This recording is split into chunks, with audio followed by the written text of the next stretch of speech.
Esse filme tem tão pouca coisa pra falar que eu acho que vai ser o vídeo mais rápido do canal de todos os tempos. Olá, seja muito bem-vindo ou bem-vinda ao Clube de Cinema de Duas Portas. Eu sou Bruno Albuquerque e eu vi 50 Tons Mais Escuros, a continuação de um filme que não tem nenhuma história, e é uma continuação que, assim como o anterior, não tem nenhuma história.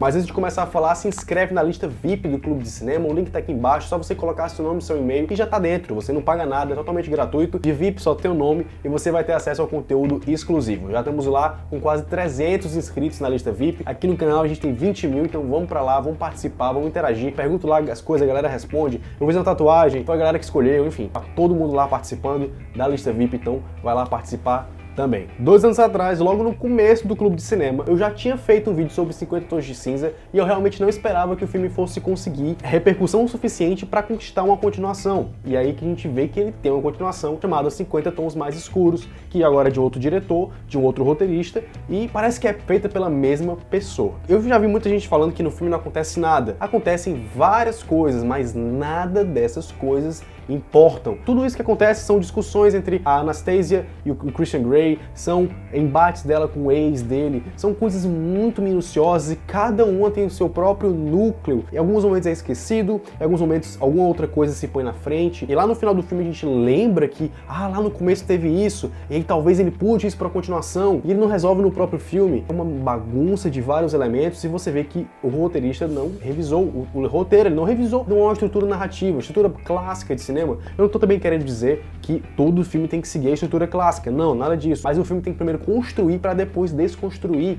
essa estrutura clássica. E qual é essa estrutura clássica? Primeiro o ato, desenvolvimento dos personagens, a apresentação deles, no caso que é uma continuação, uma reapresentação dos personagens. O segundo ato, que é uma grande parte do filme, a gente tem que acompanhar a história. O conflito é designado logo no começo do segundo ato, entre o primeiro e o segundo ato. E aí o filme inteiro são os personagens tentando resolver esse conflito, resolver essas situações. E o terceiro ato é o clímax, o ponto-chave do filme, é para aquele momento que o filme existiu, todo o primeiro e o segundo ato existiram para o filme chegar naquele momento, que é o clímax do filme, e depois tem um desfecho, a conclusão. Esse tipo de coisa eu aprendi na minha cadeira de redação no colégio. Então é uma coisa tão simples, tão básica, e esse filme não compreende isso. Outro filme que também tem isso é o Assassin's Creed, bem recente, né? E eu fiz essa comparação com o Assassin's Creed porque nisso os dois filmes me lembraram muito um ao outro. Eles não têm o que contar, eles ficam enchendo linguiça, eles ficam mostrando elementos e arcos narrativos que não importam. Temos personagens que não são nem coadjuvantes, de tão mal trabalhados, tão mal exibidos eles são.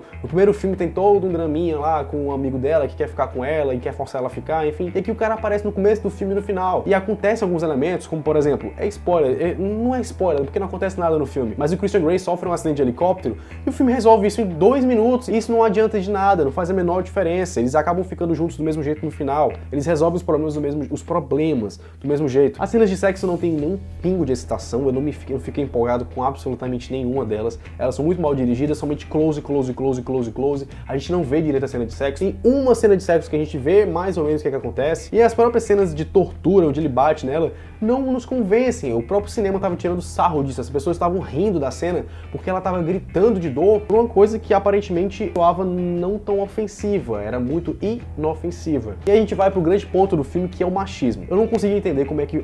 Tudo bem que eu sou homem, eu não posso falar muito sobre machismo, mas até homens que têm um pingo de bom senso percebem o quão machista esse filme é. A Ana faz de tudo para continuar com ele, mesmo ele fazendo de tudo para que ela fique longe dele. Quando eu digo isso, não é que ele fica querendo afastar ela, mas ele fica submetendo ela a coisas que ela não quer, como por exemplo, ele coloca dinheiro na conta dela sem ela pedir, ela fica puta com isso, ela reclama, mas depois ela volta, ele vai e fala, não, mas eu te amo, aí ela volta pra ele, ele fala, não, bora transar, ela volta pra ele. O filme é uma sucessão disso, de momentos onde ela vê que ele é um filho da puta, que ele é um cara extremamente machista, mas ela acaba retornando pra ele porque ele a pede em casamento, porque ele dá umas flores pra ela, ele dá um presente, ou ele lembra que o sexo dele é muito bom, ou porque ele é bonito, ou porque ele faz um carinho na cabeça dela. São esses pequenos elementos que mostram o quão machista a própria Anastasia é. Porque o cara faz um monte de barbaridades com ela, ela reclama, mas quando ele faz uma besteirinha de nada, ela se submete a ele mais uma vez, e ela esquece tudo, e ela acredita nele. E o filme levanta questões, como por exemplo, será que ele traiu ela com aquela menina lá, que ele mandou ela embora? Ele diz, ó, vai embora, ela diz que não vai. Aí ele manda o segurança dela tirar ela de lá à força. Sem contar que tem um grande erro de correção de cor do filme, que o filme tá totalmente amarelado, totalmente sépia, e aí o filme corta para um outro take e ele tá totalmente azulado e ele tá totalmente triste com um corte. Eu me perguntei, será que tem alguma coisa errada com a projeção do filme? Mas aí no take seguinte tava tudo ok, eu, que merda foi essa? E é basicamente isso, é um filme extremamente machista, com uma personagem extremamente machista que se submete a tudo e esquece todos os machismos que ele pratica com ela, todas as submissões, as limitações que ele impõe no relacionamento, tudo que ele fala pra ela, dizendo que ela é posse dele, ele falando que eles têm que revisar os termos do contrato, que pra ela namorar com ele, ela tem que assinar um contrato. Ele fica falando que ela mudou ele e tal, e o filme levanta indícios de que vai ter uma continuação com um super vilão, que é um supervilão com uma motivação fraquíssima. Ele faz coisas no começo do filme, e aí que no final do filme ele relembra aquilo, tu pensa, nossa, então aquele cara era ele. Mas aí você para pra pensar por um segundo, aquilo não faz o menor sentido, e não tem um porquê de ser aquele cara. Eu devia falar logo quem é, mas não sei, eu acho que nem vale a pena, eu acho que você não devia nem se esforçar pra ir ver esse filme. 50 Tons Mais Escuros é uma continuação desnecessária, onde não acontece nada, é um filme que não tem propósito, é um filme que o único propósito é propagar e fixar na cabeça de várias mulheres ideias machistas como se fossem coisas fofas, como... não sei, cara. Tinha gente no cinema, tinha mulher no cinema fazendo... Oh, quando ele falava uma coisa machista com ela, eu fiquei assustadíssimo com isso. É um filme interessante pra gente ver como as pessoas estão indo por caminhos muito errados na sociedade, como todo mundo interpreta machismo como uma coisa fofa e até cavalheirismo, que é erradíssimo. Nota 1 de 5, 50 Tons Mais Escuros. Até agora, o pior filme de 2017. Mas aí, o que você achou do filme? Você gostou? Você não gostou? Me conta aqui nos comentários. Quero conversar com você sobre o filme. Não se esqueça de se inscrever no Clube de Cinema aqui no YouTube, de se inscrever na lista VIP, o link tá na descrição. Tem o Facebook, Twitter, Instagram e Filmou do Clube de Cinema, tá aparecendo aqui embaixo. Você pode se inscrever também nos links, tem tudo aqui na descrição, cara. Sempre tem tudo na descrição, só você dar uma olhadinha aí. Um forte abraço e vida longa ao cinema. Mas o cinema é bom, não esse tipo de cinema.